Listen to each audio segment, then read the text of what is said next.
தனலட்சுமி மற்றும் காவியா. இந்த வார பாட இணை செயல்பாடாக கேஜி மாணவர்களுக்கு அகரம் ஃபவுண்டேஷன் நடத்தும் வண்ணம் தீட்டும் போட்டியானது நடைபெற்றது. 17/8/2026 அன்று நம் பள்ளியில் நடைபெற்ற திருச்செங்கோடு வட்டார அளவிலான எரிபந்து போட்டியை நம் பள்ளியின் நிர்வாக குழு உறுப்பினர்கள் தொடங்கி வைத்தனர்.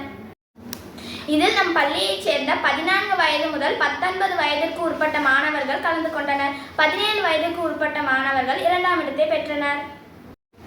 மேலும் உலகப்பம்பலயத்தில் நடைபெற்ற மேசை பந்தாட்ட போட்டியில் நம் பள்ளியைச் சேர்ந்த 14 மற்றும் 19 வயதுக்கு உட்பட்ட மாணவ மாணவியர் கலந்து கொண்டு முதல் மற்றும் 2ஆம் இடத்தை பெற்றனர். வித்யா பாரதி அமைப்பின் சார்பில் மாநில அளவிலான கைப்பந்து போட்டியானது 19 வயதுக்குட்பட்ட மாணவியர் முதலிடத்தையும் 17 வயதுக்குட்பட்ட மாணவர்கள் முதலிடத்தையும் 19 மற்றும் 14 வயதுக்குட்பட்ட மாணவர்கள் 2ஆம் இடத்தையும் பெற்று நம் பள்ளிக்கு பெருமை சேர்த்தனர்.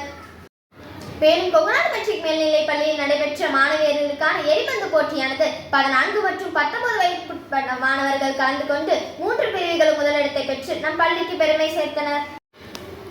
18/8/2026 அன்று மகேந்திர பள்ளியில் நடைபெற்ற ஹேண்ட்பால் போட்டியில் 19 வயதுக்குட்பட்ட மாணவர்கள் கலந்து கொண்டு 2ஆம் இடத்தை பெற்று நம் பள்ளிக்கு பெருமை சேர்த்தனர். 19/8/2026 அன்று நடைபெற்ற மாவட்ட அளவிலான சதுரங்க போட்டியில் நம் பள்ளியைச் சேர்ந்த மாணவ மாணவியர் ஆர்வத்துடன் பங்கேற்றனர்.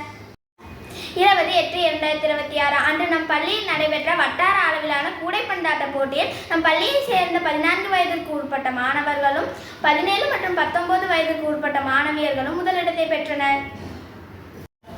மேலும் மகேந்திர பள்ளியில் நடைபெற்ற ஹாக்கி போட்டியில் 17 வயதுக்கு உட்பட்ட மாணவியர்கள் முதலிடத்தையும் 14 மற்றும் 19 வயதுக்கு உட்பட்ட மாணவர்கள் 2ஆம் இடத்தையும் பெற்றனர். 21/8/2026 மற்றும் 22/8/2026 அன்று நம்முடைய கேஜி முதல் 2ஆம் வகுப்பு வரை உள்ள மாணவர்கள் ஈரோட்டில் உள்ள சில்லோட்டிற்கு இன்ப சுற்றுலா அழைத்து செல்லப்பட்டனர். அங்கு வாட்டர் கேம்ஸ், ட்ரை கேம்ஸ் என அனைத்து விளையாட்டுகளையும் விளையாடி அன்று நாள் முழுவதும் மாணவர்கள் மிகுந்த உற்சாகத்துடன் இருந்தனர். வரலட்சுமி விரதம் தமிழ் மாதமான ஆடி அல்லது ஆவணி மாதத்தில் பௌர்ணமிக்கு முன்பு வரும் வெள்ளிக்கிழமை அன்று இந்த விரதம் கடைபிடிக்கப்படுகிறது. அவ்வகையில் 21/8/2026 அன்று நம் பள்ளியில் வரலட்சுமி விரதமானது பள்ளியின் நிர்வாக குழு உறுப்பினர்களும் முதல்வர் மற்றும் ஆசிரியர்கள் கலந்து கொண்டு சிறப்பு பூஜை நடைபெற்றது. அனைவரும் சகல ஐஸ்வர்யங்களையும் பெற வேண்டும் என்று பிரார்த்தனை மேற்கொள்ளப்பட்டது. பூஜையின் முடிவில் மஞ்சள் கயிறு, குங்குமம், வளையல், பிரசாதம் வழங்கப்பட்டு பூஜையானது சிறப்பாக நடைபெற்றது. மேலும் செய்திகளை அறிந்து கொள்ள தொடர்ந்து இணைந்திருங்கள் கொங்குநாடு மெட்ரிக் நியூஸ் எக்ஸ்பிரஸ் உடன். நன்றி, வணக்கம்.